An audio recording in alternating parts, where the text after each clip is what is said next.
said, I don't have a gun. And they kept saying, get down, get down. And he was like this right here. Walking. And walking. At that same speed. Walking. Walking. And the cop in front of him kept saying, get down, get down. And he just said, kept walking. He said, I don't have a gun. And then the cop right over here, he told him to get down, and he took out like going home, and he shot him. He was heading this way towards home. Look like the man that shot him right there with the one that. Yeah. Okay. Okay. It's okay. He definitely didn't have a gun. He had nothing in his hand. He had nothing. He didn't have nothing. Nothing. Police that was over there. She was like this. After he shot, behind the screen. He sat down on the curb, and they went to him, trying to make sure he all right. Then they went to the man on the other car and rescue people, but they never did come right there and checked on him. They did not check on Patrick. No, they didn't come to him right away. They didn't. They kept walking by him, walking by him, walking by him. About 15, 20 minutes before they even did anything to him, he laid there. And I kept telling Terry, I said, why they won't do anything? Why they won't bother him? Why they won't get him up? All the way down. And they were just walking by him, walking and looking. And they get a cigarette, walk back. Walk back. I said, that's not right. They just letting them lay there. They just letting them lay there.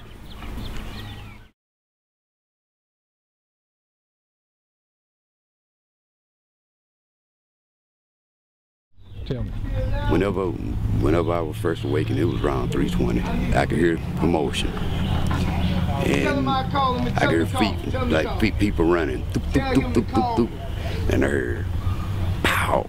Then I could hear somebody like running to the side of the house on the, I think that's a Titan truck. He come down through. And when he got out of the truck, he got out with his pistol already drawn. Hey, get on the ground, my girlfriend said, come back in the house. So I just pushed the door back up, and I stood there and I opened it back up and cracked it. Get on the ground, get on the ground. He kept saying, I ain't got nothing, I ain't got nothing, I ain't got nothing, I ain't got nothing. Get on the ground, get on the ground. And so I walked back to the bedroom and I said, you hear that? She said, yeah. Then I heard somebody say, he got a gun. Pow! I said, hi. And I walked back to the door and peeked. And when I cracked the door and walked, I really went out there to look and see if he had anything. I don't know if he realized where he hit him or whatever. Just got up, walked over here, standing right there, bent over, started throwing his guts up. And I just closed the door and went back in the house. I don't know if it freaked him out from seeing where he shot him or realized he didn't have a weapon or what, but come over here and started bumming and they helped with it. The boy's mother was He didn't have any kind of... He didn't have anything. The only thing that boy had was a pack of cigarettes on. They can't say. They couldn't see what was in his hands. The floodlights from the paramedics, it was bright, and plus the lights on the cars and all. It was bright enough so you could see his hands, and he had his hands out to his side, instead of saying, I ain't got nothing, I ain't got nothing. Yeah, I sure did. I hadn't figured it out yet. It was too much light out here. You got lights, the floodlights from the back of the paramedic, and the headlights from the other police vehicles. Then you got headlights from vehicles pointing from this way. You can see him and this light there, her light on. But it was enough light out here to look like it was daylight. And none of these, like ABI state investigators, interviewed you or nothing? Well, after the shooting, even after day broke, they stood right here in my front yard. They standing around talking and giggling and laughing like they was at a cookout.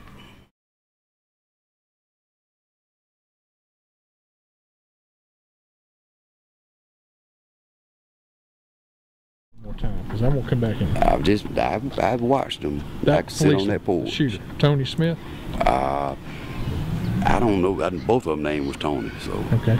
But the one that was on the tape, I have observed him and another guy in the truck just ride up on people and jump out on them and grab them up. Black folks? Yeah. For no reason? No reason at all. Just cause they walking across this opening here, or the opening back here in front of the preschool. Walking through that gap.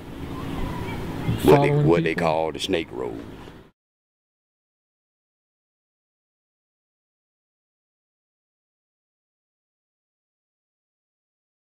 Go ahead, man.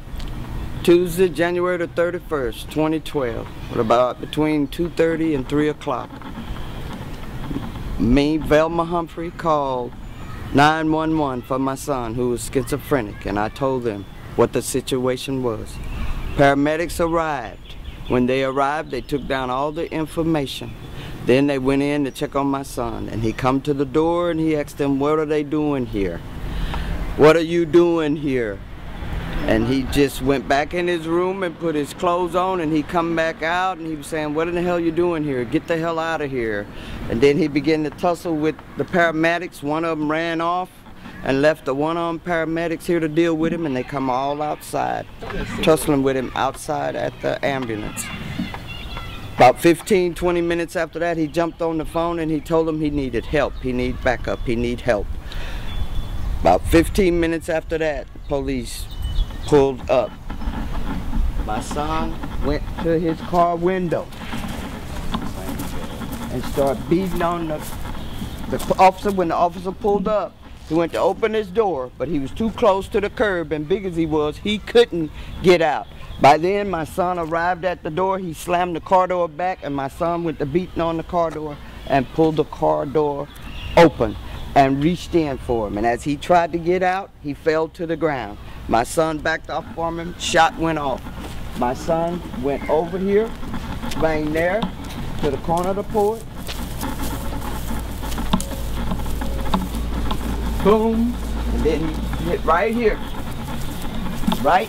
and he turned, and he come down the street here with his hands like this, and he was walking to him. By then, one officer had arrived up here, other two was behind him, and they was yelling, "Get on the ground, get on the ground."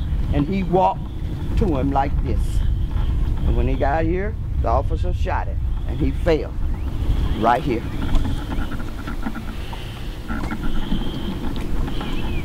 And what happened after that? Did they help After him that, the officer got sick right here over him. He got sick, he threw up, he walked across over here, put his gun on the hood of the car, and he walked over there and got down on his knees, and he was sick, saying he's sorry, right there.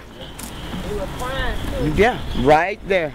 And did they help? He was crying. Did they help your son, the paramedics? They didn't go right away. They was checking the officers and everything, and then a few minutes after that, they went over to my son.